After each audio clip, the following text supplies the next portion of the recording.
We have a special guest this week. My good friend Jack Hollingsworth joins Dave and I to talk about street portraiture and Jack's workshop coming up in February in Cuba.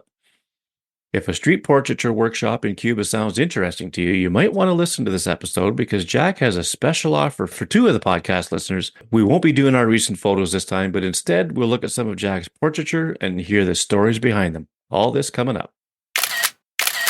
Hey, everybody. This is Monday, January 29th as we record, and this is episode 111 of the iPhoneography podcast. I am so excited about this show. I have my esteemed colleague, Dave Podner, with me. Hello, David.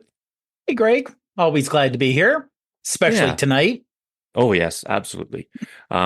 So before we do anything else, I want to just get this out of the way. Someone named Bill contacted the website requesting a cheat sheet from for the photos editing stuff. And I tried to get back to him and the email didn't go through. It's like he put the wrong email address in or something. So Bill, if you're the one that contacted the website about this cheat sheet and you haven't received it yet, can you do that again and maybe just double check your email? And if I see that come in, I will definitely try to get that back to you already. So that's the homework out of the way. So we have a guest tonight, and I'm so excited to have this fellow on. He's a good friend. I've been a big fan of his for years, and it is none other than Jack Hollingsworth. Hello, Jack. Hey, guys. We are so happy to have you on because we're going to talk some portraiture, and this is one of my weak points in my work, in my photography. So I'm pretty stoked about this. So Jack, just for anybody that may not know too much about you, just give a quick rundown about who you are and how you got to be where you are today with your iPhoneography. Sure. Well, before I wax eloquent about myself, I think it would be, for you and Dave and your audience, I'm a huge fan of the podcast. Like, I'm a huge fan of the podcast. Oh, we appreciate that. I take a lot of road trips, and I'm never more than one episode, two episodes, sometimes three episodes away from kind of catching up. I'm caught up right at the moment. Cool. But I love what you guys do. I feel like I know you from your words, your pictures. Super, super cool. And I'm so happy that, you invest the time, the energy, and the thought into these. So thank you so very much. Well, thank you. That means a lot to us. Most definitely. Well, I've been a photographer for a long time, probably, since I've had a camera in my hand since 1975. I converted to the iPhone around 2011 and pretty much never looked back. I've written a couple books. I've done a couple courses. I'm active on not so much active on Twitter anymore, but I'm active on Twitter. I'm not so much active on Instagram anymore. Mm-hmm. But really never look back. I sold my cameras, my big cameras, my studios, my staff, everything. I am so into the iPhone thing that I just can't even stand it. So it's so liberating though, isn't it? It is so liberating. My background is like I was a trained portraiturist. That's how I started. So shooting portraits, which I guess eventually we'll end up talking about, just seemed like a natural extension of what I already knew. And of course, shooting with a phone is different than shooting with a dedicated camera, which I'm sure we'll get into. But really, just I love it. Love it. And it is probably.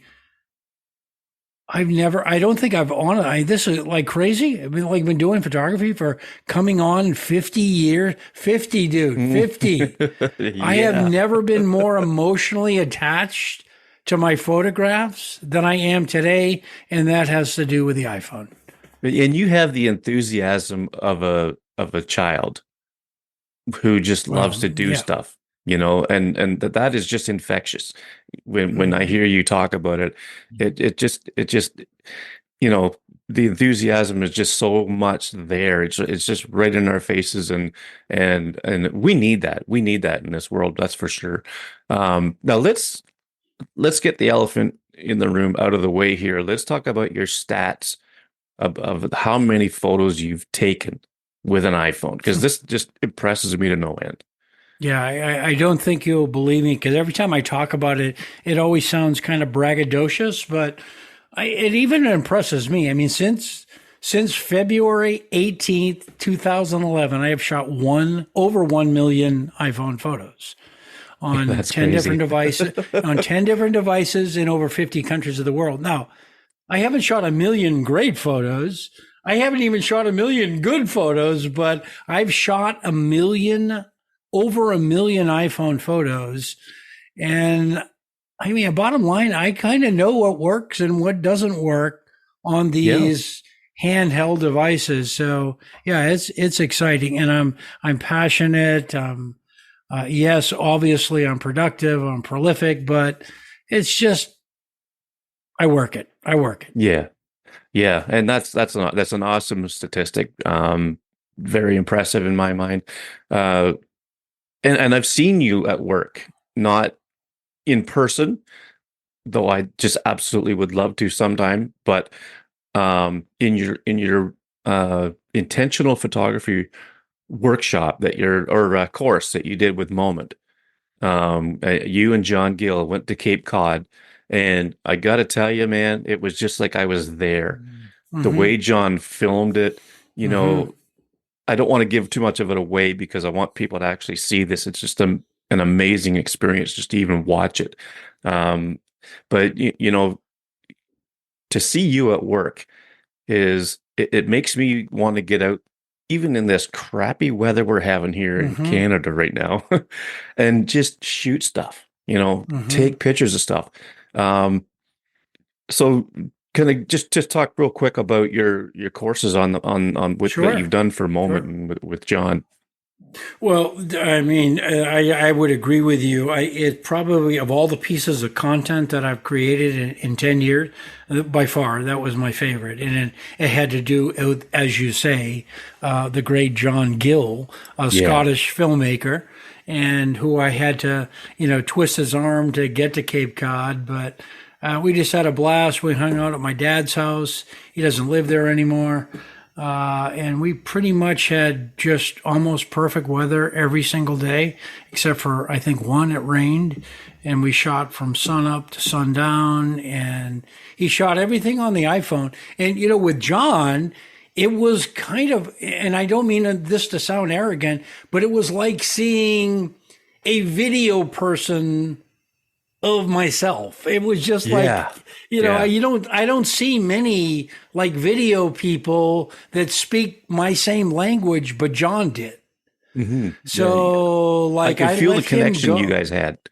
Yeah, we just had a great connection. And I mean, he was shooting with a drone and his iPhone, and he was all tricked out. And he was as energetic and as enthusiastic about his video stuff Hmm. as I was about my photography. And quite frankly, it was like me going to school about shooting video, which I shoot more and more and more of. I love video. I Hmm. would say, I don't know what the ratio is, but it's probably like 60-40. Like I'm shooting 60% of the time, photos, and then the Hmm. other 40% of the time lapse, slow mo, burst, regular video, fooling around with Apple Log. I mean, are you kidding me? The iPhone is absolutely incredible, and never before in history has it been so easy to Yeah. get shots that are remarkable, like without a Yeah. whole lot of training or education or experience. Yeah. Yeah. They are truly amazing. And they just keep getting better. Mhm. I went from a 14 Pro Max to the 15 Pro Max, thinking that I wasn't going to get any, any better a camera other than the 120 millimeter focal length from a 77. I mean, that in and of itself is pretty good. I mean, it's spectacular, but I think the camera system is markedly improved It's from last year incredible. to this year. It's And it just, incredible. And I hear you guys talk about it, and I find myself even driving in the car nodding, going, nice comment, Dave. Nice comment, Greg. yeah. We see eye to eye about the features and functionality of the newer phones. They're not perfect. We see the limitations. We understand it. Yep. But to put that stuff in our hands makes us look so good with not that much effort.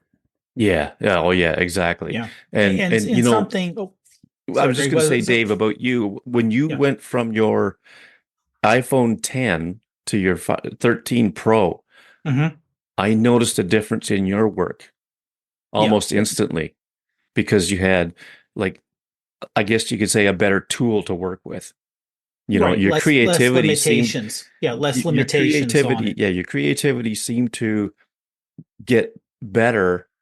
I mean, the blue caddy picture is case in Right. point. I love that. I love that yeah. shot.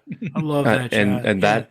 that it's another case in point where the tools just keep getting better and better.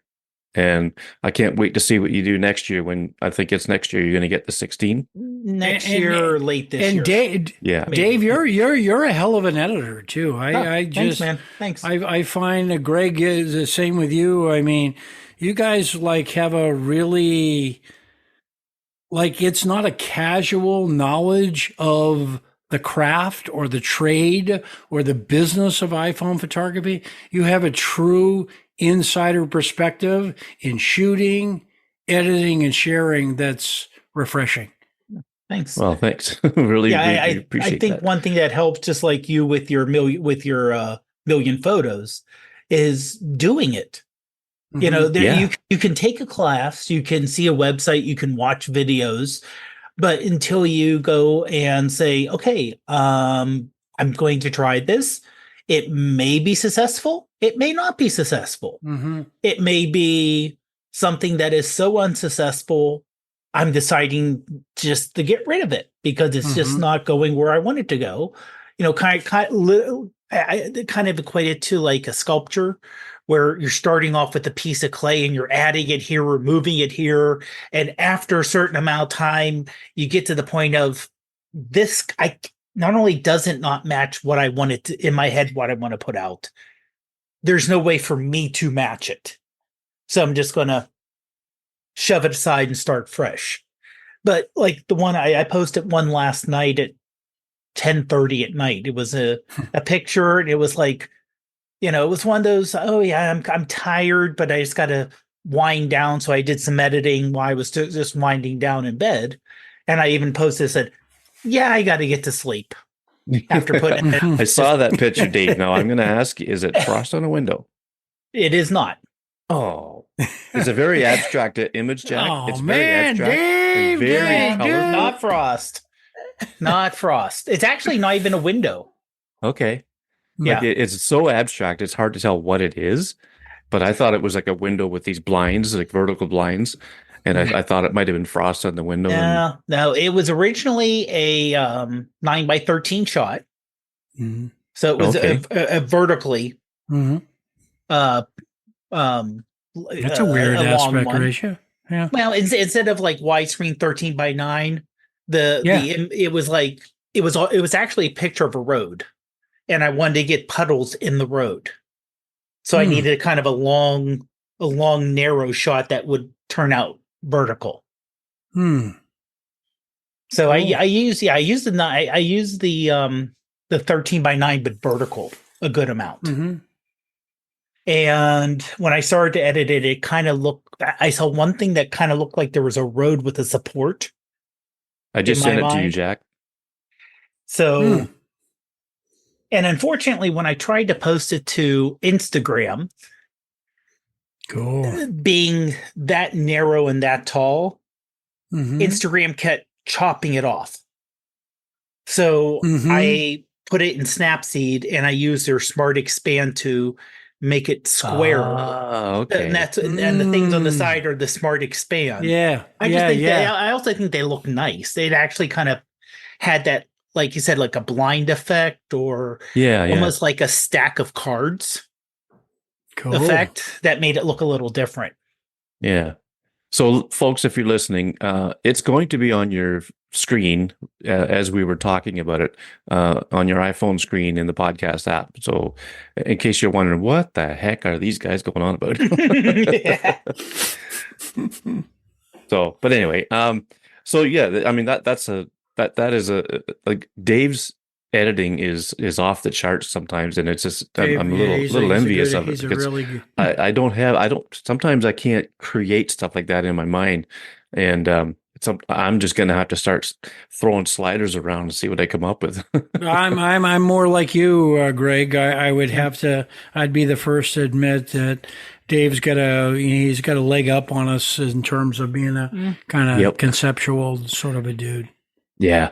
Someone asked me. I mean, I know it seems this will probably shock some of your listeners, but somebody asked me this morning. They didn't use the same language, but what they were asking me is how many shots do I take versus how many shots do I share? And I have an answer for that. It's around 100 to 1. So for every 100 shots that I'm taking, like, folks, a lot of those are not very good. They're out of focus. They're poor frame, bad crop, bad decision, crummy light, wrong perspective, nasty contrast, poor composition. I mean, there's a lot of junk in there. So, but you know what? Though, in order to know what to do, you have to know what not to do too, and that's all part of the journey. That's true. Yeah. Yeah. So also, but I think people think, you, Dave, and me all in the same boat. They think, you guys learn, you just shoot, and you nail it every time. I mean, nothing could be further from the truth. We're just that's true. Yeah. That is true. Yeah. Well, I think also if I was going to some of the places you were going, like when you go to Cuba, to me that would be a once in a lifetime trip where I'm going to take thousands upon thousands of photos because it's not a matter of, I'll come back to this in a week and I'll be able to take this shot again. You won't. For most people, you go to some of these locations, it's a once a year at best, or maybe a once in a lifetime. So you want to take all the photos. And luckily with storage, Apple, you need to make storage cheaper. You got the money, trust us. But but still, you can take all the photos. And even if it's like, I'm seeing a lot of the photos that you post, Jack, especially like you said, the portrait. These people, now not the ones who necessarily do it for a job, for a living, but just the people on the street. That's a once in an ever. The circumstances will never happen again. So if you get a chance, take a photo, take 2 or 3 photos, just a little bit different, a little bit wider, a little bit, and see which one comes out, because you never know. You never know. I agree with you. Well said. So speaking of Cuba, Jack, you have a workshop coming up. Let's talk about that for a bit. We do, yeah. It's coming up February the 17th through the 24th. It's kind of an immersive, hands-on, all day long, sun up to sundown, intimate, close quarters. We're all kind of staying in the same neighborhood.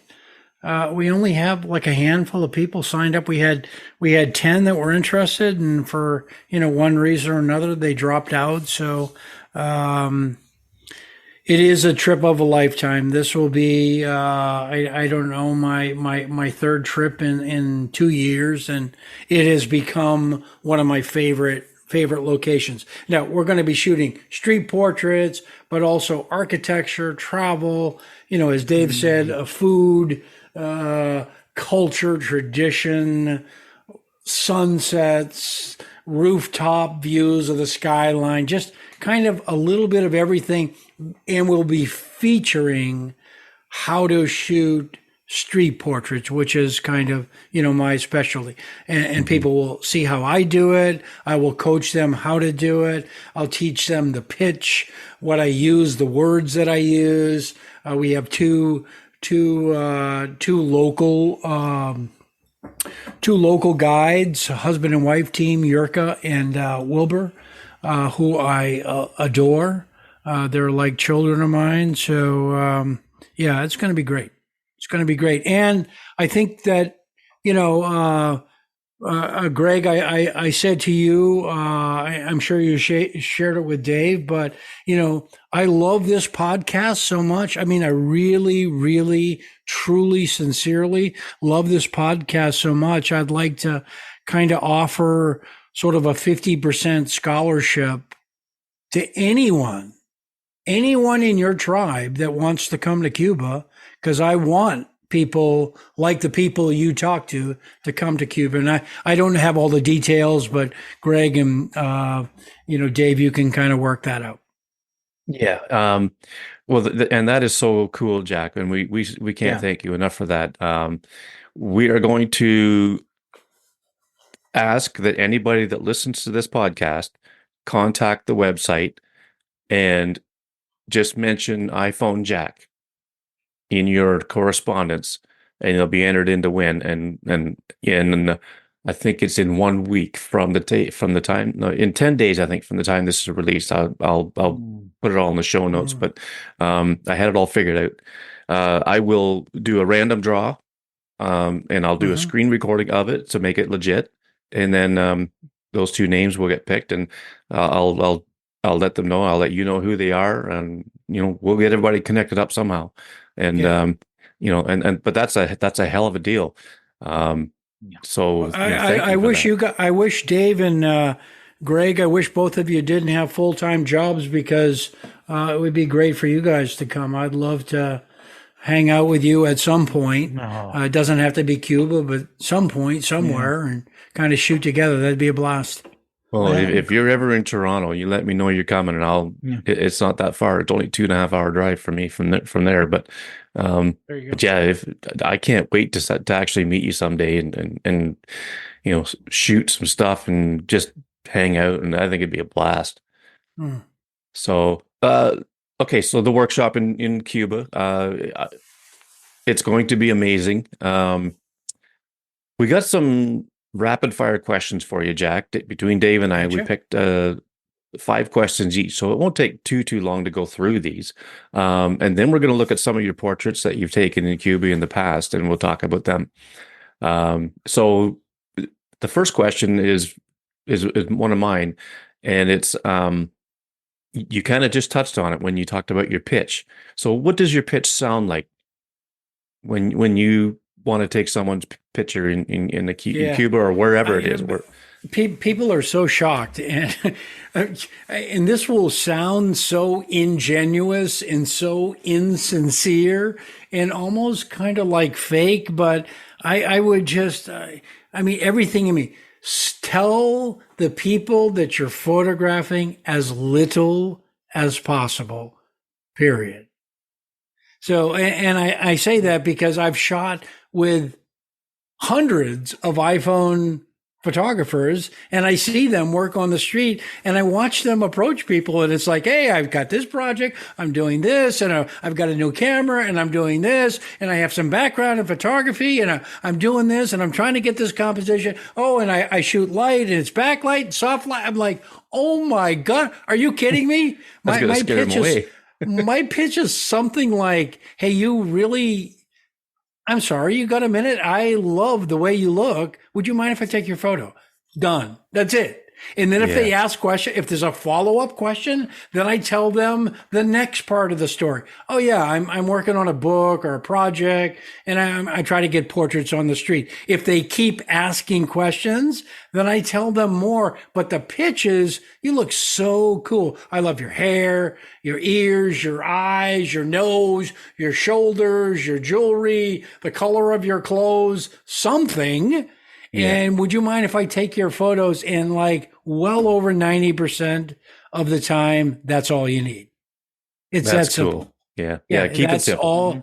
And the reason people don't do it because they're afraid to do it. It has nothing to do with a pitch. If you just kind of make eye contact, you're sincere, you're happy, you come across as an authentic person. 9 times out of 10, they're flattered that you're asking them, and they'll be like, "Oh yeah, of course, sure, yeah, let's do it." Yeah. And again, I'm talking about 60 seconds of time. That's kind of my golden rule. So if I'm on the street, they're not a performer, they're just an everyday person. In my mind, I'm thinking, I got 60 seconds. First 15 seconds is small talk. The other 45 seconds is get to work. Yeah. And that's it. And I mean, I would like to shoot 3 minutes, 4 minutes, 5 minutes, 10 minutes, 15 minutes, but no. It's just like, think of 60 seconds, 2 or 3 or 4 or 5 shots, small talk, get to work, and move on. Yeah. Well, I mean, that gives you time to get a lot more different people too. Yes. Like, you know, Exactly. you can spend 15 minutes on one person, or you can probably get 20 people in that time. Yeah. Yeah. And also the people are volunteering. You know, when you ask, me, it's like, so you really don't want to take more time than, because, absolutely. you know, they're busy. They're not thinking of this person who I don't know trying to take my photo. They're thinking, oh, I need to stop here, and I need to pick up this at the store, and I have traffic on the way home, and you know, 100%. What do we have out for dinner, and what's going on? Their mind's going 15 miles an hour, and you're not anywhere in there. Yeah. 100%. Yeah. And I also would say in the pitch at some point, usually at the end, if I have any hesitation, is like, look, this will only take a minute.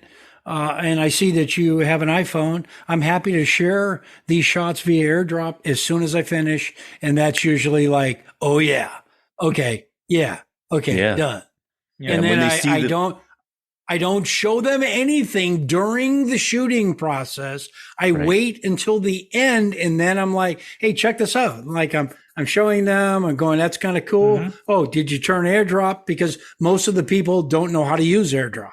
Mm-hmm. They're like, you got to show them, okay, you got to click everyone for 10 minutes, blah, blah, blah. I do it. I wait right there on the spot, make sure that those shots are in their camera roll, and they're thrilled. They're absolutely thrilled. Yeah. Well, that's cool. So Dave, what's your question? Yeah. Well, my question is, when you get someone and, you know, they greet everything's ready to go, do you say, look at the camera, or do you say, like, look over my shoulder, or look at the sign behind me? How do you determine where you get people to look at? Yeah. Well, here's something that's actually, this will be worth just attending this. Let's pretend I do it in one of two ways. Let's say I have my camera. So, and for the most part, I'm kind of a vertical guy, so I'm shooting vertical. I would say one of two things. I would say to the person, let's say I'm shooting you, Dave, I'm saying, you know, because a lot of people don't know. Maybe they don't own an iPhone, or maybe they're older, or maybe they don't even have a smartphone. So I have to say, you're going to be looking right here, right? Yep. Yeah, look right here at the lens. This is something that I learned a long time ago. I forgot. I resurrected it. This is what I do now. I don't point to my camera. I put this phone up near my eyes. And then I tell them, look at my eyes. And the difference between them looking at the lens and looking at my eyes, I mean, if you could get a close up of their eyes go like this. They open wide. Yeah. So this still is kind of mechanical. It's kind of like hiding behind the viewfinder thing. It's not really making eye contact. It's kind of they're looking at a piece of technology that's, you know, between me, the technology, and them. So if I just say, ignore this, I want you to look right here. And then I get this as close as possible to my eyes. And the fact that they are looking at my eyes opens their eyes, and it just looks more natural. So the first thing that I do, but if they have like a cool profile, that would be the first thing that I get the shot of them looking at camera, and then time permitting in that 45 seconds of get to work, I might say, I might do this. Can you turn your head this way, or can you look out this way, or look this way, or profile your face? So, right at camera is the most intimate of all portraits, but there's a certain mystery, in going off camera that's also pretty engaging, because you kind of wonder what are they looking at? What are they doing? Yeah. Where are they looking to? So that's kind of cool too. But get the shot of them at camera and then off camera second. Nice. Yeah, that's an amazing tip for portraiture work for sure.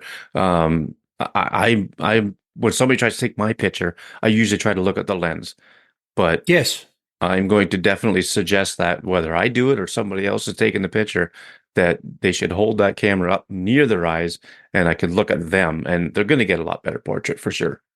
No doubt. Yeah, if you could actually, if you had a close up, like you were shooting with a 5X, say, and you were close up on their eyes, the difference is radical. It's kind of like the difference between blah and wow. And when they're looking at your eyes and they're saying, there's the human connection, it's magical. So, yeah, a lot of the stuff you saw in Cuba is not me doing this, and I'm doing it through an interpreter. I'm not saying, look here. I'm going like this. So I get like real close, and then I just go. You just point to your eyes. Yeah, point to my eyes, and boom, there it is. Yeah, cool.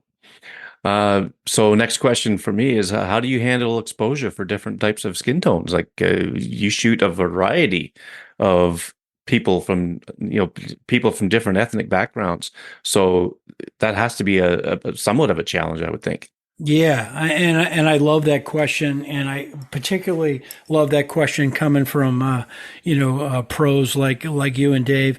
I would say, because as focus and exposure kind of being bundled into one, I would always, if I'm shooting the portrait, my first rule is to tap on the eyes to get the focus, and then I handle exposure. So focus first, exposure second. If the skin is Caucasian, Apple is pretty good. Like I'm looking at both you and Dave on the screen, and I wouldn't have to do anything to your skin tones, because it's probably pretty good. If you're a little pasty white, then I would overexpose. If you're Hispanic and brown, then I would underexpose. If your skin is black, then I would way underexpose. So like if I'm shooting you and Dave or myself, we're kind of pasty white, we're Caucasian, I'm going to pretty much believe what the camera is telling me in the default auto mode. I might tap and then use the brightness slider up a half a stop, maybe a full stop, and bracket. But if they are brown skin, 100%, I'm tapping the focus and then I'm dialing the exposure down at least a half a stop. If they are black or really dark skinned, then I am underexposing, like say a stop. And that gives more natural color to their skin, right? To their flesh tone. Well, it looks completely natural. I'm thinking the exposure thing that you guys did. I think it was your last episode, Dave.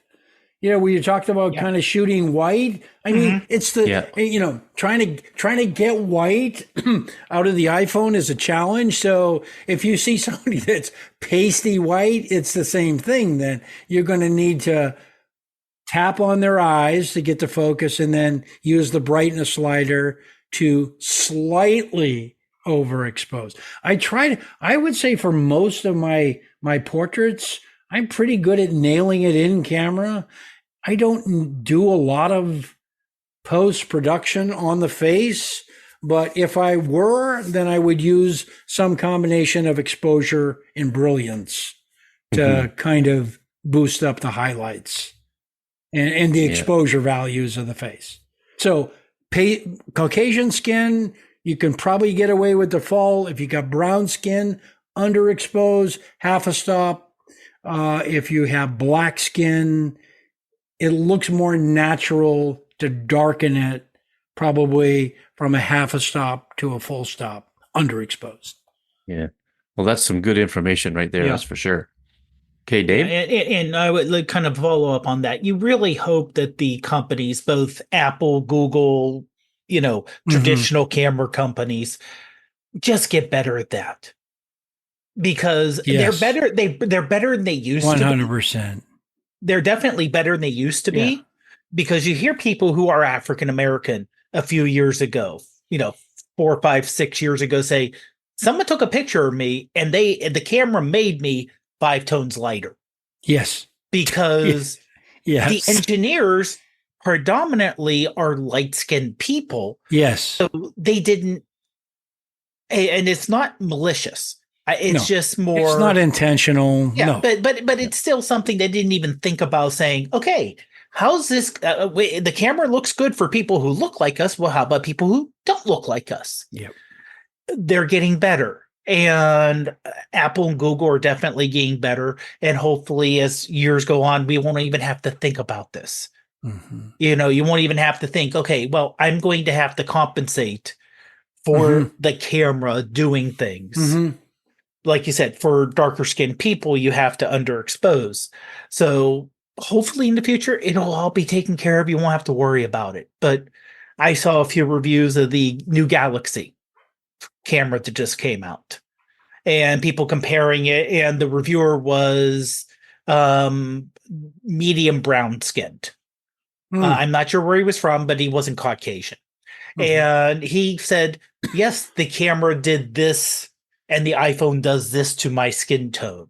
Mm-hmm. And so he has to think about, getting the camera not messing up his skin tone, which you should not have to worry about in 2024. Almost at 2022. In 2024, you should not have to worry about the camera changing your skin tone. But I think we're getting better. I was thinking, Dave, as you were talking, I was thinking when Kodak came out with the brownie, in the turn of the century, they based their exposure on what they call Shirley cards. And the Shirley cards were a bunch of engineers taking Caucasian women, for the most part, in determining an 18% exposure value on those women's faces. And they were like, if you do like Google search, Shirley cards, Kodak, you'll see them. And they're like amazing.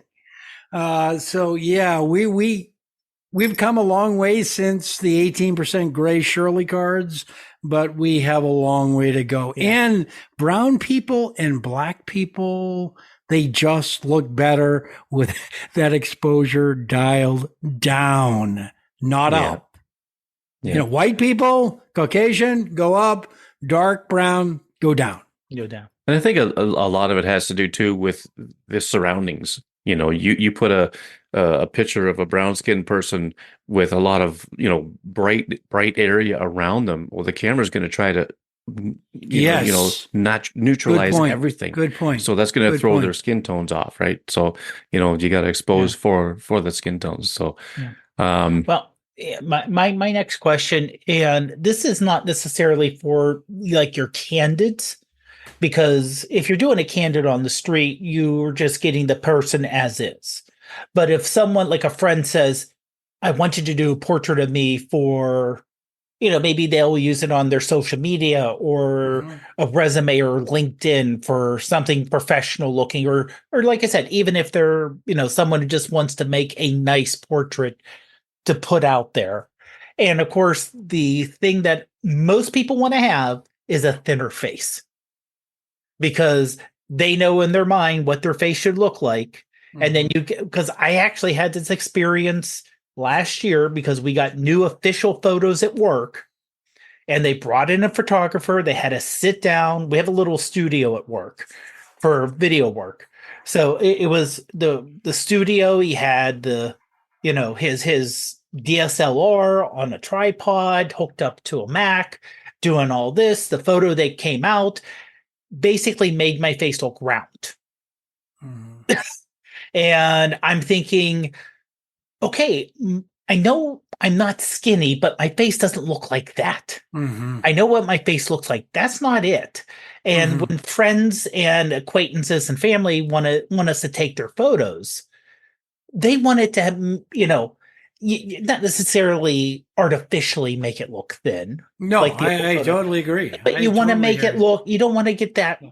So do you have any tips to not get that? I do. I love that question because as you would imagine, it's probably the most asked question about portrait. And I always tell them two things. One is that if you're using, say, the 1X lens, the main camera, then you really don't want to be more than closer than an arm's length away from your subject. Okay. So that's the crop. Don't get any closer than that right there. Number one. That's kind of, you can crop it a little bit because you're, well, in the case of the iPhone 15, you got a big monster 48, megapixel sensor. Mm-hmm. The other thing, which is, it takes a little bit of work, but I can actually show you where you're going to, if you look right now at my face, there's, well, you can't see it from me. I could probably show you. Yeah, because I'm in the, so if I'm, of course you can't really hear me. Can you hear me back here, Greg? Yeah, I can turn it up when in post. So if I am shooting someone, then I am putting the weight of my body on my left or my right foot, which is kind of like, I'm doing this or I'm doing this. That thins the face out. But here's what really thins the face out, and you can't get too crazy, but you can look at this right here on my chin, kind of not particularly flattering, but not unflattering. But watch what happens right here when you push your chin out. Okay, I'm just talking normally. You kind of see this right in here. But if this is what I do when somebody asks me, "Hey, can I take a sec?" If you had a side camera, you'd see me going, I'm pushing my chin toward the camera. Oh, sorry. Yeah, without moving your body, you're just like stretching your neck forward. Yeah, without moving your body, so it doesn't. And you can't be too, too obvious. But that will take about 10 pounds off your face. Because your shoulders are, like when you're square. And here's another thing. Turn your body 45 degrees away from the camera, but your face toward the camera. That's another thinning. So instead of this, which makes you look flat and fat, as I call it, turn your body 45 degrees away from the camera, but your face toward the camera, and then you're pushing out your chin. Yep. Of course, you're not telling anyone you're doing this because they think you're an idiot. But don't get any closer than that when you're shooting. And then if somebody is closer than that, you just go, hey, I do this. My kids my kids. They don't even know it's called an ultra wide. They call it. I have a 26-year-old and a 22-year-old, and when I'm shooting with them, they call it a 0.5. Yeah. Can you 0.5 me? I'm like, what the hell? What are you talking about? 0.5 you? Like they don't even know it's an ultra wide. So if they are too close, I'm like, back up. I've heard that about the younger generation, calling it a 0.5 rather than the ultra wide. That's kind of funny that your girls do that. I hate the 0.5 look of that.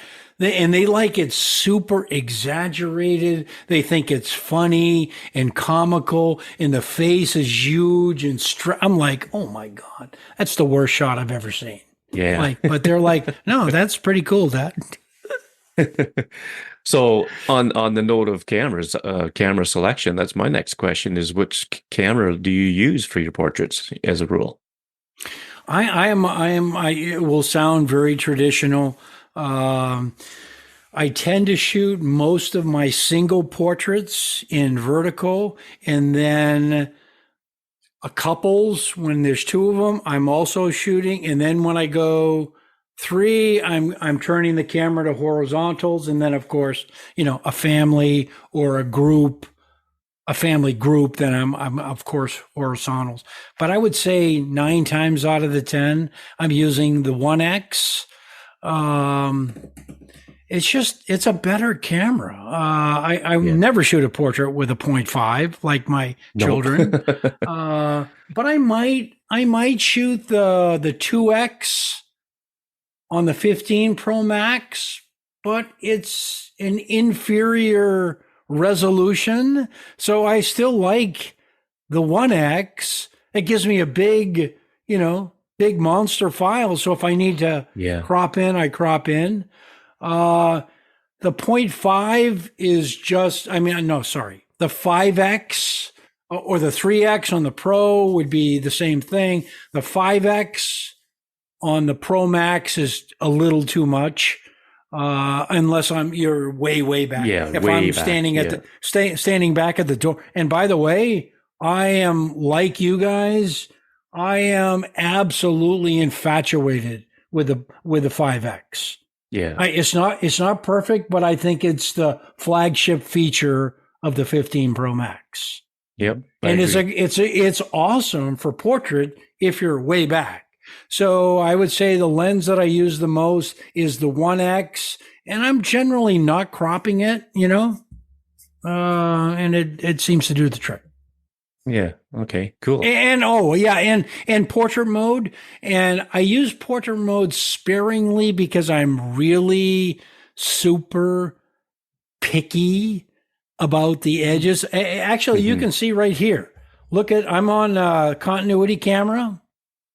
Yep. Look at my earrings. Yeah. Yeah. The cutout. Yeah. No, I'm not being vain. I'm just saying that's, it's using the same technology. It's using a depth map from like a LiDAR sensor. I'm using my camera. Yeah. So it's kind of like making this kind of out of focus. So that alone is kind of a deal breaker for me in portrait mode, but portrait mode is getting better and better. And if I had hair, which of course I don't, but if I did, the edges, there we go, Dave. The edges on the hair is getting like remarkably good. Yeah. So 1X is my first choice, 2X is my second choice, and then portrait mode at the 5, 6, 8 range is my third choice. Yeah. Okay. Right on. And I only use portrait mode when I have about 6 to 8 feet behind the subject. Yes, so you want to get that separation. Yeah. So if you put a person like some of these, Cuba shots, maybe we'll look at, and you put them up against the wall, well, guess what, dude? The portrait mode is useless. It's not going to do anything. Yeah. So if I can bring that person forward, like, and there's 6 to 8 feet behind them, that's what portrait mode is built for. Yeah. Yeah. David, next one. Okay. Let's see here. Well, okay. It's kind of going off what you were saying about the photo backgrounds and why, like you said, for portrait mode, because I noticed some of the pictures you take, that's like especially down in Cuba, the walls have just really bright color, but there's no texture or there's nothing behind. It's a flat wall. So portrait mode really wouldn't work per se because it needs to have something. Yes. to give you that bokeh effect Yes. and having but when you look for people and you say, can you stand over here? What makes you select the background that you're putting them in front of? I know this usually kind of like it kind of freaks people out because they're like, what? You do what? So I'm on the street, I'm wandering around the streets of Cuba, and I see a background. I don't know, forget the people. I don't even know. I'm not even looking at the person. If I'm just wandering, I'm looking, I see a yellow background or a textured background or some graffiti. I see the background first. The first question I ask, is the light really cool on the background? If the background is cool and the light is cool on the background, then I literally stay in that spot. And then I wait for someone interesting to come by that spot that complements the background. And then I'm like, hey, I just noticed your scarf, of course, through an interpreter, or you're beautiful. Can I take a shot of you against this background? Or I might see them, 10 feet, 20 feet, 30 feet away. I see them, I chase them, I ask them, and I say, hey, would you come over here to this background? And I bring them to the background that's usually in soft, indirect light with simple monochromatic colors. So I take them out of harsh light, put them in soft light, and then how close I put them to the background is, your guess. I don't know, whatever. It's like putting the cart before the horse, but it works. Yeah. It works. Yeah, I mean, if you were like most people shoot street photography, they do it candidly. They're not asking permission. If they get busted, they're asking forgiveness. That's kind of not my thing. But there is a certain spontaneity and naturalness to shooting candidates on the street, which I find flattering and exciting. I don't do it really very well. I typically go up and ask somebody's permission, and then, try to spend a minute or 2 minutes, with them. But, but for the most part, if you're shooting canids, it's a whole different ball game. Yeah. You're shooting with your earbuds, and you're using your volume rockers, and you're trying to be incognito. Maybe you're across the street with your 5X telephoto. Maybe you're on a tripod. I can do that with the best of them. It's just not my thing. Yeah, that's right.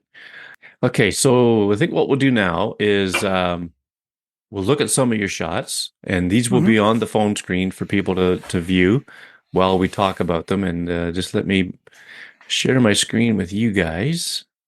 There, now you guys should be able to see that. Okay, so the first one is this young lady sitting on the trunk and near the bumper of a yellow car in the streets of Havana, I take it.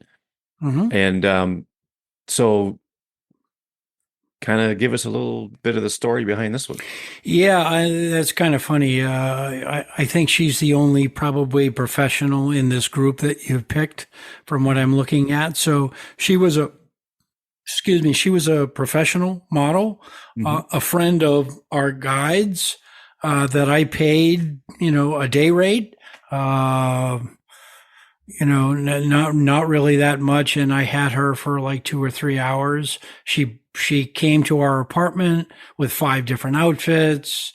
She could not speak English, so I had to speak through body language and through an interpreter. But I just wandered around the streets, and these 50 cars are a dime a dozen. There's hundreds of them. Every street looks like this. So,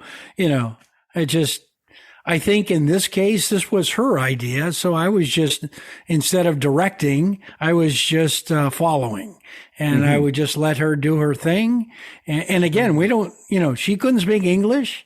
So I would just kind of watch her make some grunt noises. And I think in this case, I shot her. And if I'm correct, I edited this in the Photos app.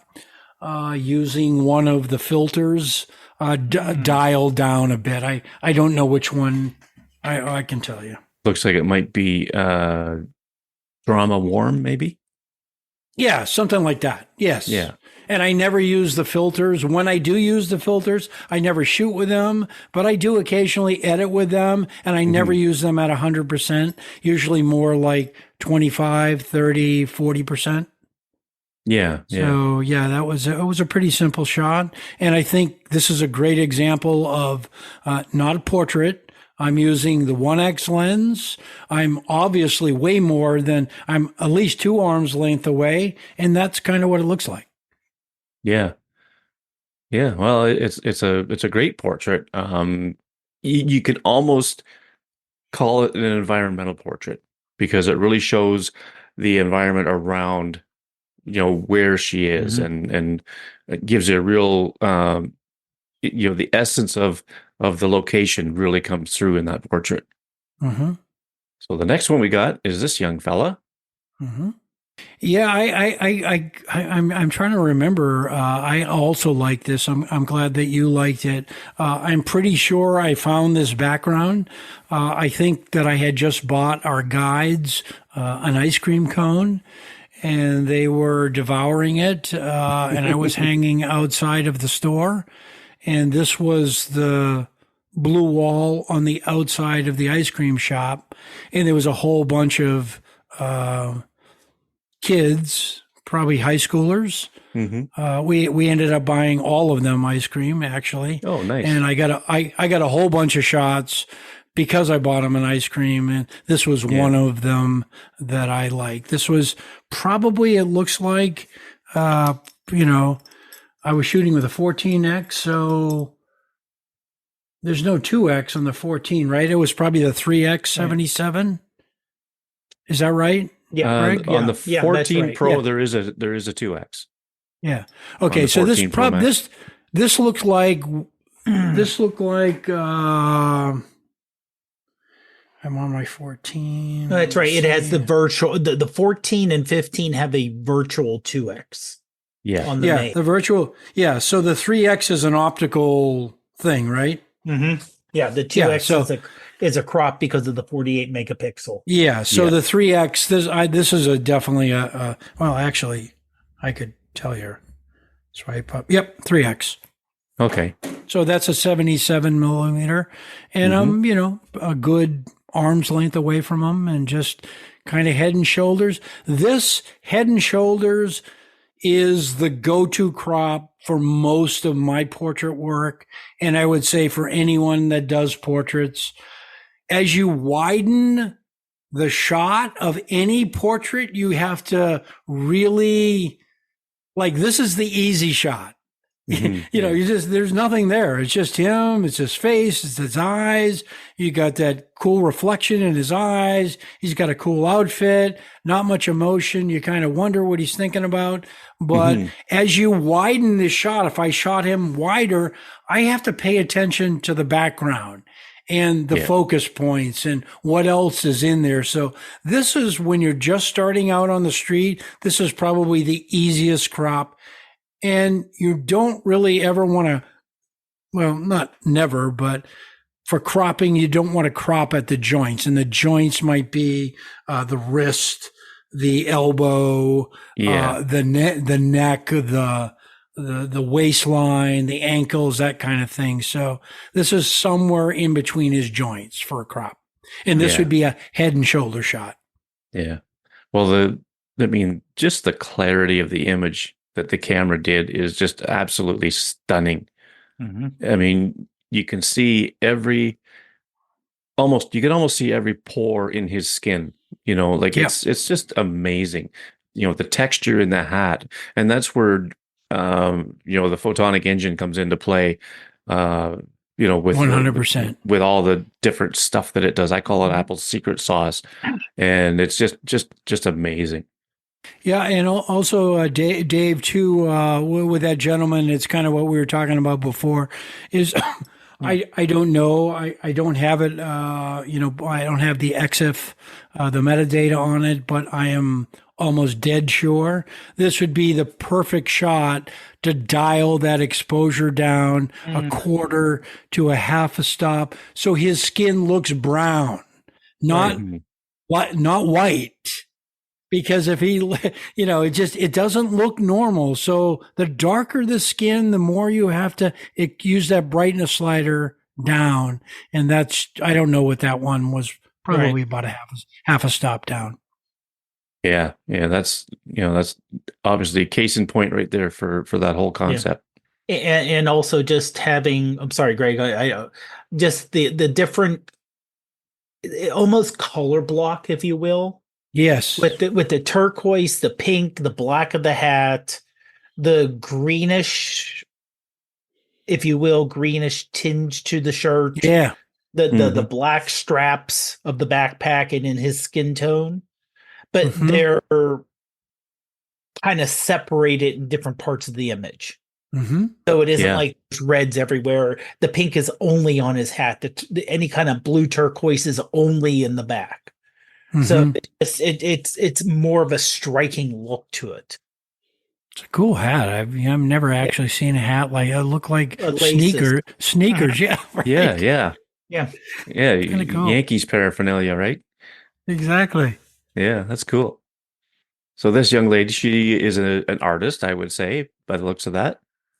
I don't know if she's an artist, but the shop that they were selling, this art, she was, she was just hanging out and kind of barking at people like us that came by to come and visit the shop. This is actually a good example of why I might use a 2X or a 3X as opposed to portrait. If you were to kind of look all around the edges of her, it looks like a normal camera lens. This is not, I don't think this is portrait lens. So, I might be lying, but it looks like, so if I'm shooting with a 2X, which was the 48 millimeter, or the 3X on the 14, which was the 77, then I'm creating that bokeh, that defocus background by pushing in or out of the subject. So literally I'm moving with my feet toward the subject and I'm seeing this live, the background out of focus. That's natural bokeh. That's natural defocus. That to me is the best of all, defocus backgrounds. And portrait mode, it's not, I mean, it's a simulation, right? It's not even real. It's kind of like a simulated defocus background. So this would be my goal. This is, if I have a 2X or a 3X available, I'm going to 9 times out of 10 shoot it with that. And then if it's not available, and she was just sitting there like that. I mean, I shot 3 or 4 like that. I love this girl. I mean, she would have beautiful face, and I like how body was angled toward the wall, and yeah, she was awesome. Yeah. And this is a portrait mode photo, Jack. So I could tell by, there's a couple of spots I could see on her arm. That's where she's got her watch and the bracelets. You can see just a few little parts there that might have missed. That's true. And look through her hand at the background. You can see there's a sharp line where that picture on the ground, the portrait mode just kind of failed there just a wee bit. Like, I hate to pick these things out on your pictures, but I mean, only geeky people like us would ever notice it. Yeah. And your listeners are going, "Oh, brother." As far as a portrait mode shot goes, though, it is really, really good. Yeah. I mean, you nailed it, brother. Like it's really impressive. And this was on the 14. The 15, I think, would have done just even better. Even better. Yeah. And you got to remember, I mean, all of these people, they don't speak English. So I had a guide that speaks really good English and Wilbur? Spanish. Wilbur speaks broken English. Oh, okay. But his wife, his gorgeous, energetic, vivacious wife, speaks really good English. So she was my mouth. Wilbur was shooting the video, and Yurka, his wife, was my mouthpiece. So. Okay. You know, I have no idea what she said to these people half the time, but it was always short and sweet. Like, "Hey, this is my friend. He thinks you're cool. Can he take a shot?" That was kind of That's the it. pitch. And and she would direct them. If she didn't like the way they looked, she'd be like, "Hey, laugh, come on, a vibe, be a smile." So a lot of the stuff, you know, I would credit to teamwork, not just not just me being, you know, Well, one of knowledgeable the most common things I've heard you say over the years is it takes a village. It takes a village. Yeah, Absolutely. Especially And if you're excuse me, Dave, if you're doing this like in a foreign country and this is your mission to get these kind of shots, then I mean, literally you could hire someone for like 10, 15 bucks, 20 bucks, 25 bucks for half a day and have them wander around with you and get these kind of shots. It's really not like a big deal. yeah. What I would say that is one thing is that if you're even if you're kind of know a language that you're going into, you don't want to have to think of translations in your mind. Yes. As you're trying to talk to someone, you're trying because let's say you are a native English speaker and you know some Spanish or you're trying to learn Spanish, but generally you're thinking in English, translating it to Spanish, and then it's coming out. But if you're not thinking in Spanish or thinking in French or thinking in whatever language that the majority of people speak in, if you're doing the translation, you're going to lose something. 100%. The direct translate. That's why, you know, Google Translate, the Apple Translate is amazing for what it is, but it's not perfect because translation is not just replace word with word. It's the meaning, the feeling, the extra, just like taking a photo. Yeah, even body language, right? Exactly. Yeah. So if you're thinking so much about translation, you're going to lose some things. If you can find someone that you trust locally who, you know, can help you talk the local language, even if you know it, like let's say you talk Spanish and you won't completely embarrass yourself. Yeah. But again, when you get to the artistic, you don't want to have that extra barrier. 100%. Yeah. Yeah. And I mean, you can't see it in the pictures, but imagine me shooting using whatever, the 2X, 3X, 77, whatever. And Yurka is literally like a foot away from me to my left or right. So a lot of times the model is actually looking at Yurka and I'm just shooting it. Yeah. I'm just there. Maybe they're having a conversation and I break the rules. I know it's probably not, I don't know how to say this. I am a physical, I touch almost everyone that I shoot, you know, professionally, respectfully. Generally, you got to be careful. You don't want to like touch people, but I wouldn't, you know, if I wanted to turn her shoulder, I wouldn't say to Yurka, I would literally, you know, I would say to Yurka, you know, can you tell her to turn? No, I would just literally touch her shoulder and turn her body. Yeah. You know, and then smile at her. Or, you know, I might hug them at the end or to say my goodbye or, you know, something, but it works for me. I would never do it with children. And I'm careful with anyone that in my mind that's kind of like 15 or under. I wouldn't do that. But, you know, somebody like her, she squeezed me. Like, I think she hugged me. She was like, thank you. And you're talking about the one we're looking at now? Yeah. She was awesome. She was so happy. Yeah. And that's what really popped out at me about this picture. Like I was looking through, you sent me like 40 some pictures and I chose, I think it was 6 of them here. And this one was the first one that really jumped off the screen at me. You know, I could tell that she was just so happy and jovial. She was so and happy. Just loved working with you. So yeah, so let's hear about this one. Yeah, she was. We stayed in an Airbnb in the old part of town, and she was kind of a security guard for an art gallery right next to our Airbnb. So I saw her every morning for 8 days. Okay, so she got to know you a little bit. Yeah, I mean, she didn't speak any English, so no, but I mean she knew your presence was there.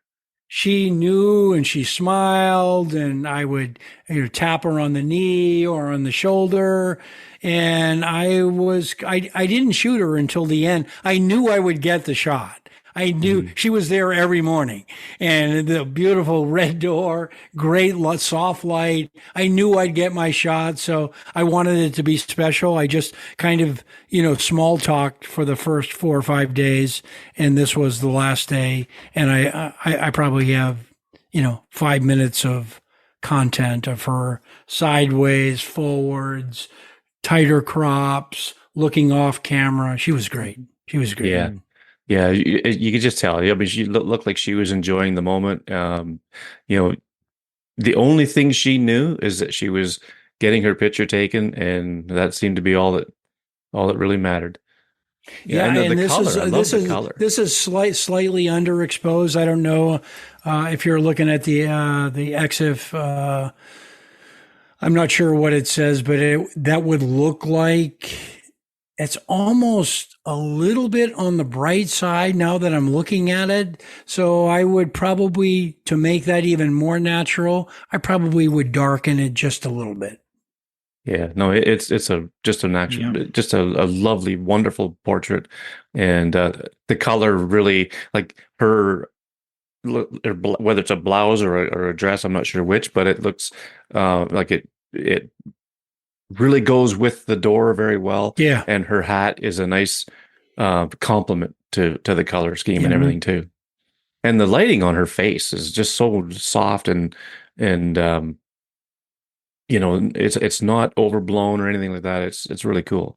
Well, yeah, this is actually a really, this is probably the heart of most of my portraits.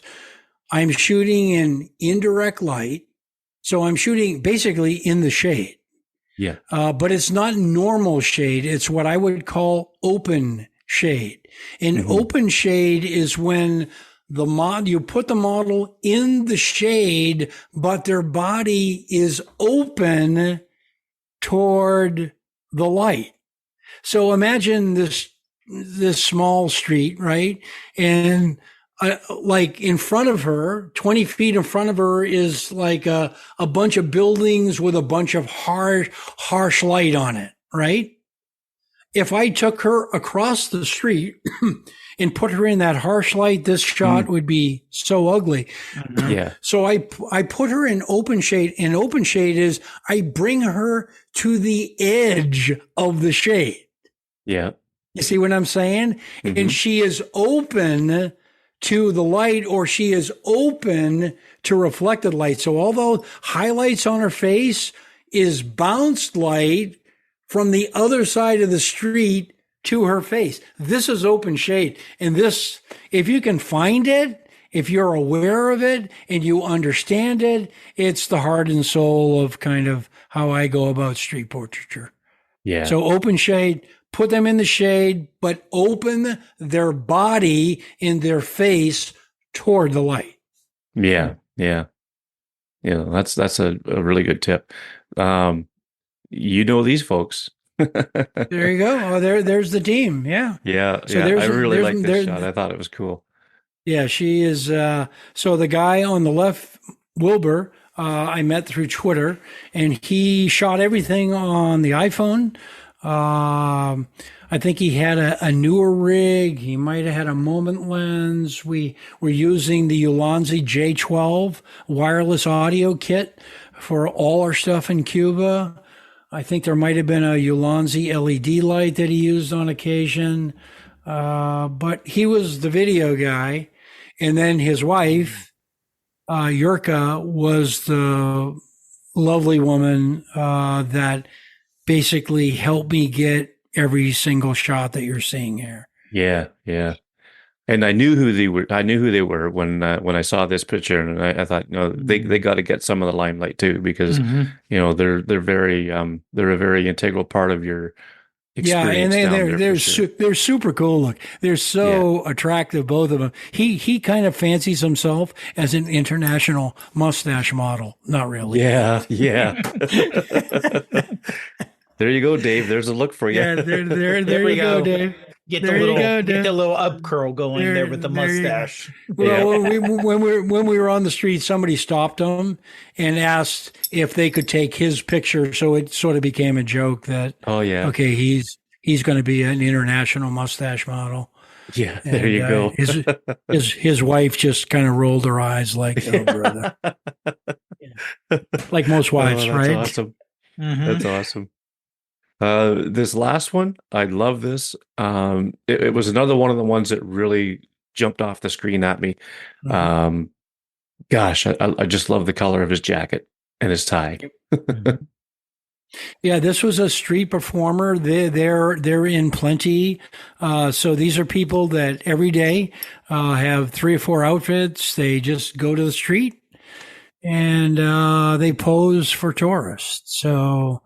I think, I can't remember. He seemed to be the most expensive. I think rightly so, because he had the nicest clothes, and he wanted $10, but he wanted $10 US dollars for a single shot. Ooh, and that really? Was like, come on, dude. I mean, I wasn't born yesterday. Seriously. So I said no. And then I came back about an hour later because I really liked him. Yeah. And I negotiated with him, and I said, okay, I'll tell you what. I'll give you $10. This is through Yurka, the interpreter. I really like what you've got, but if I'm going to give you $10, you got to give me 10 minutes. So I shot him against that background, against a blue background, against a pink background, against a yellow background, in portrait mode, 2x, 3x, and I got a ton of him, but he was kind of worth it. And he was just on the street, he whistled, and he was kind of one of my favorite guys. Well, that's cool. Yeah, I just Jack, I have a question about that last one. Yeah, you read my mind, I think, Dave. I would say, was the wall and everything, it looks like the colors were muted, or because the wall and the straw hat match so much. Was that the color as it was shown there, or did you get, like, the concrete looks white, the wall behind him looks white? Yeah, I don't remember what if I reverted it. I can tell you what I use a lot, and I would consider it kind of like, my own style or trademark. This could have been, and Greg, you could probably look at it, and I might be fooling myself, but even if it's not, I do use this a lot. I would go and use Noir, the black and white filter, and just dial it until I got the desaturation that I wanted. Yeah, that makes a lot of sense now. Yeah. Yeah, this could have been one of those where it was, I thought, this looks great in black and white. And then I use that Noir slider, which I do my black and white and all my desaturated shots in one of those black and white filters.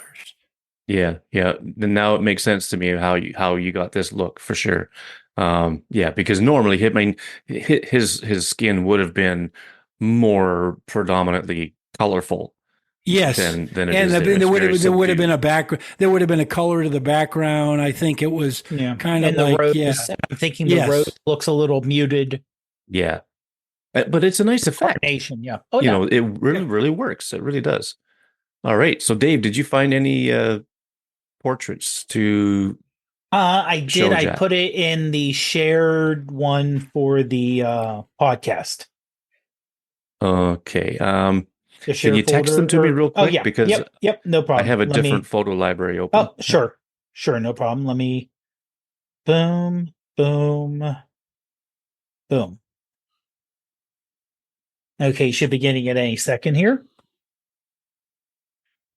Ah, You there we guys go. you're so tech, you two. You are just so damn tech. I love it how you just like, you're not intimidated by any of it. Well, I mean, honestly, a lot of times, I changed positions last year, but in my old position, it was we have a computer issue. Let's see if Dave can help us out before we go down to IT.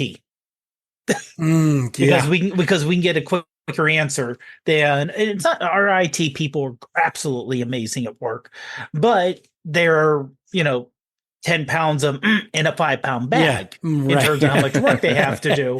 So it's one of those, if we can get it done by ourselves first, it makes it better. Gotcha. Yeah.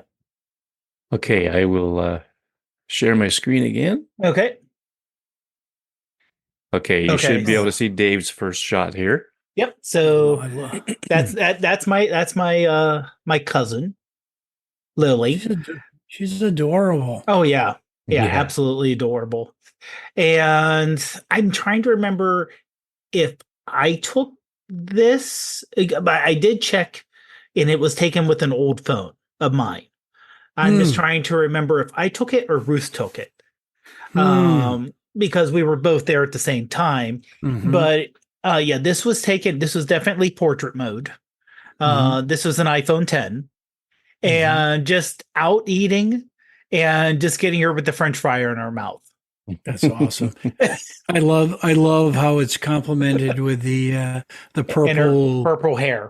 Yeah, purple hair. But what you wouldn't notice unless her hair was backlit. I mean, that's kind of a strong element. It's really soft light on her face and strong backlight or side light. It's terrific. Absolutely terrific photo.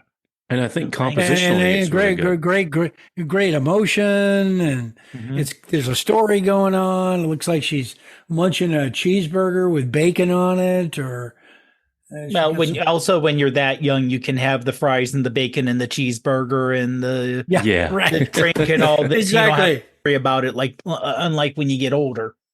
Yeah, don't remind us. Come on, dude. Yeah, not like us now. A moment on the lips, forever on the hips. Awesome. Okay, so Dave, your second one. Yeah, this is our nephew. So this is Ruth's, or I should say, it's our grandnephews. This is Ruth's niece and nephew's kids when they came to visit us, and it was during the summer, and we gave them a couple of popsicles. They were just watching their iPad on our back porch, again, portrait mode again. And just the fact that, they were kids just enjoying themselves. Yeah. Great story. I mean, I like the fact that it's wide.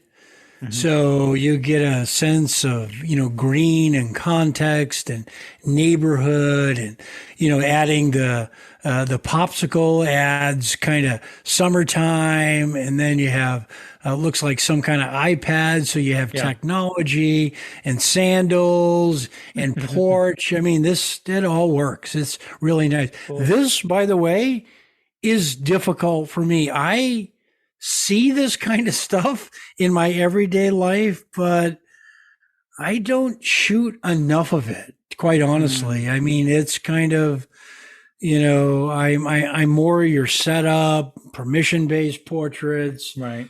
Close up, but I need to do more of this, as my children and my ex-wife tell me that, how come you never shoot us?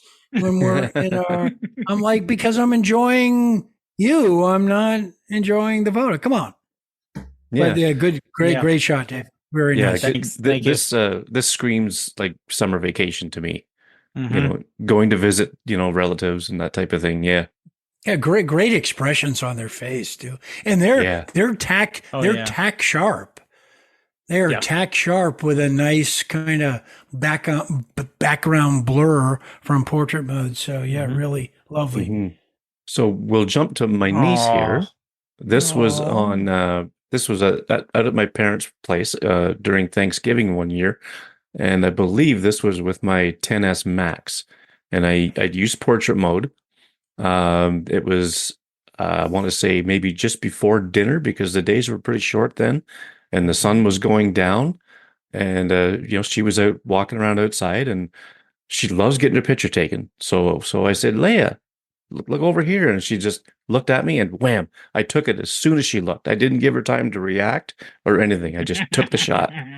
And I mean, so as far as editing goes, I saturated it a little bit to get, the warmth come out of it a little more, and maybe some deepen the blacks a little bit. But other than that, yeah, pretty much how it turned out. I also like too. I think I think we don't get this right, and I think you guys being the pros that you are, that we talk a lot about kind of eliminating shadows in a photograph or minimizing the shadows, when in fact, Dave knows, and I know that a lot of times you're trying to accent them or accentuate them so you can get looks like this. I mean, the shadow is really kind of where form comes from. It's where texture comes from. It's where mystery comes from. It's where interest comes from. So I think you nailed it.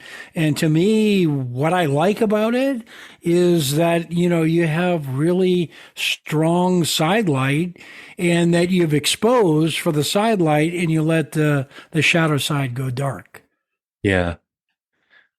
And it kind of surprised me too, because I wasn't expecting to get the shadow exactly right down the center of her face. So like one side's in light, one side's in shadow. Right. That was a happy accident. That was for sure. But yeah, she loves getting her picture taken, and my brother is a Star Wars fan, hence the name Leia. Aw. Awesome. So yeah, so that was a few years ago, but this one here, this is the one you had talked about, Jack, the black and white. So did you light that? You know what? Okay, so where I took that this was at work, and he was getting set to retire. And I told him I want to get a picture of him with his beard and his hair like that, which he never touched. Well, other than maybe trimming the mustache there, but he never touched it all through COVID. And that's the result of it. And so this was with my 12 Pro Max, probably just a few months before the 14 came out. And so that phone was well over a year old at the time. Mm-hmm. And so he came into into the color booth that I work in, and it has these, just the ceiling lights are fluorescent, and there's a bank of lights that we use to set the color of the product with, and there's a set color temperature. But the thing is you could tell it was under fluorescent lighting, the colored version of it. So that's why. But I wanted to do it black and white to do the dragon effect, which it's done so mildly, it's not really even there. But that effect that really accentuates the the wrinkles around the eyes or something like that. It really like high contrast. It's freaking awesome. It looks very Avedonish. It looks like a studio shot. A lot of people say that. It looks like a studio lit shot. It looked like, if I didn't know you, I would say, oh, okay, he's in a studio. He has a backlight that's low angle, that's pointed below what he's sitting on, and that he's got a graduation, that's lighting a gray background, and that you've got a softbox to the right of the face, because you can see kind of that Rembrandt triangle on the right side of the cheek. I mean, this is classic. This is a classic studio shot. I know you didn't mean to, but I'm telling you, it looks very Avedonish. And the fact that, I'm sure it wasn't intentional, but I love the fact that you have a black shirt underneath, and it's just, his beard just pops off that black. It's like, whoa, that is awesome. the first few pictures I took, he had his other shirt on over top. And it was like a Duck Dynasty shirt, said happy, happy, happy on it. So he said, Duck Dynasty. maybe I should take this shirt off for this. I said, yeah, That's you got funny. another shirt on? He's, yeah, I got a black one. So he took that shirt off, and sure enough, and then of course this worked out. That is funny. But I love that. and I use like the definition slider and in photos, and just to really get the hair of the beard to stand out, and a little bit of a vignette around it. But yeah, this is a portrait that I wanted to take for years before he even started to grow everything out. But once I seen him like this, I thought, okay, before you retire out of here, I got to get your picture. And he says, yeah, sure.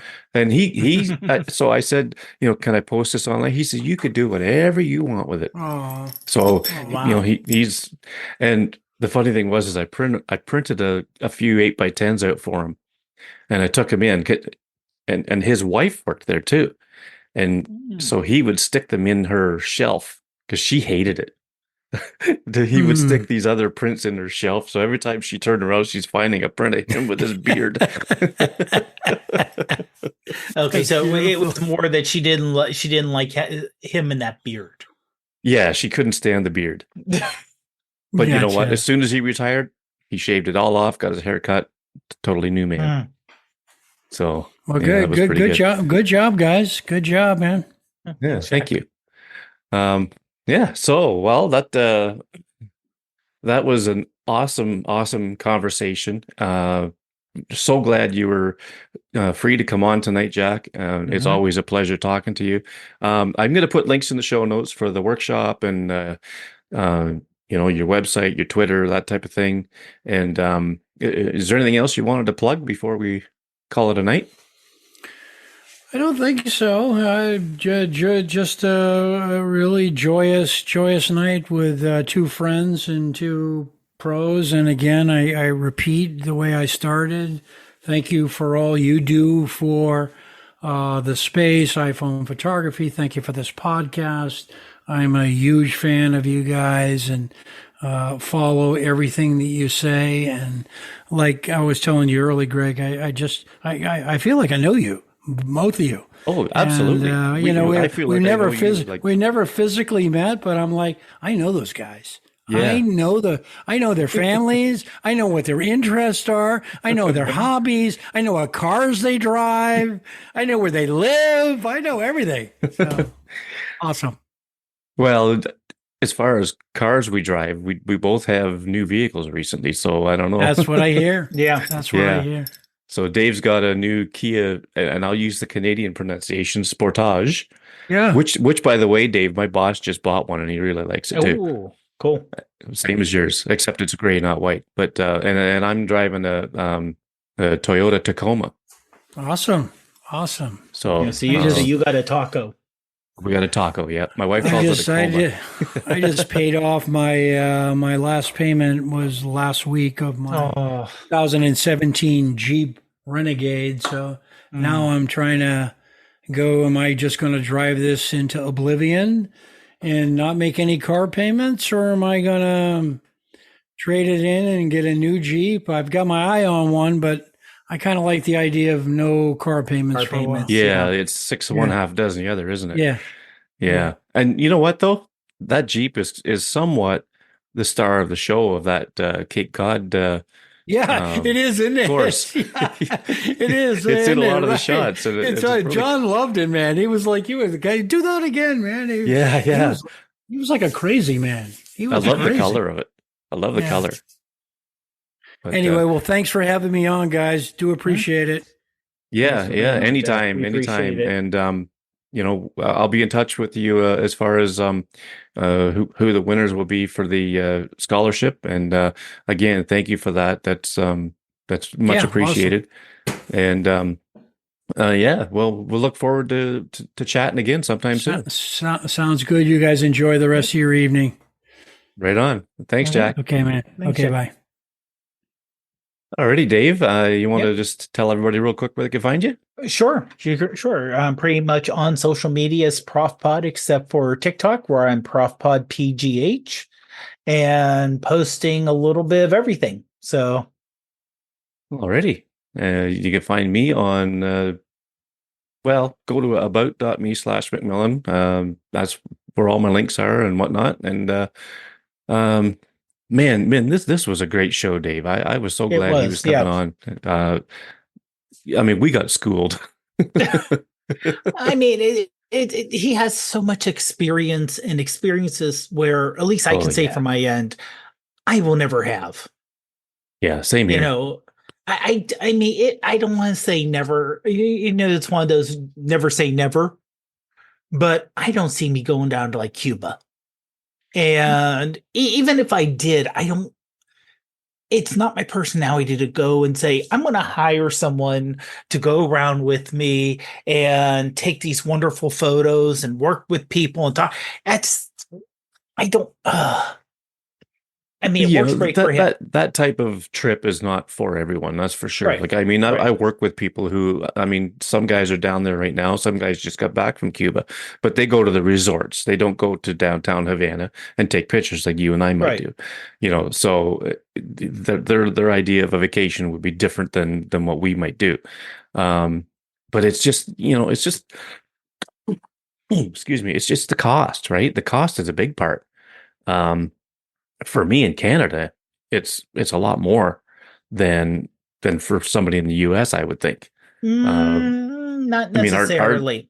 well, our airline fees are ridiculous. Yeah. Well, I'm just saying for Cuba specifically. Yeah. Just because the US has had the embargo on Cuba, even though it's lifted and it's a lot freer going back and forth, but Mhm. since the late 50s, early 60s, you know, there's a limit on what you can do if you're an American going to Cuba. And Yeah. up until 2012, I think, or 2010, somewhere around there, you literally could it would be easier for me to travel from the US to Canada to Cuba just because of the whole proving that you're not going to help the communist government, proving this and proving that and proving Oh that. yeah. Straight politics, nothing that actually would help the average person. Yeah. It's the same it's the same political theater. Oh, look, we're being mean to the people who don't like us. But it's gotten better. I mean, Jack obviously, you know, travels and there's people who can um you know, travel for cultural and tourism reasons. It's still not Hmm. that easy though. Yeah.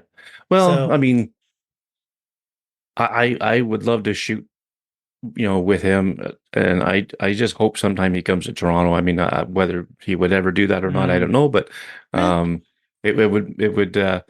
I'm not a traveler, you know. It's just not something that I do. Biggest thing is the expense for sure. Like there's so many things in Canada I haven't even seen, but you know, but I'm okay with that. Um, but you know, I travel vicariously through people like Jack or people who go to mhm, these other countries and like you know yeah. photographers on YouTube or whatever. That's how I see the world, and that's okay for me. I'm okay with that. But anyway, no, this was a great show, and Yep. so the next episode we will probably um, return to our high key, low key type of thing, Mhm. and we'll do our taking photos of something that is black or very dark, Right. as opposed to last week's or the last episode, which is white or very light. Mhm. And then I'm going to try to line up a guest for probably the one after that. Mm. There's a fellow named Brian Matiash. I think that's his name is. He's a YouTuber, and he's really getting into using his iPhone for photography. And he said he'd love to come on the show sometime. So I'll Yeah. try to have that lined up for the one a month from now, basically. So look forward to that. All right. Well, thanks, Okay. Dave. It's been Oh, a great night of discussion oh, most definitely. and learning. And I guess we'll see everybody on the next one. Have a great one, everyone.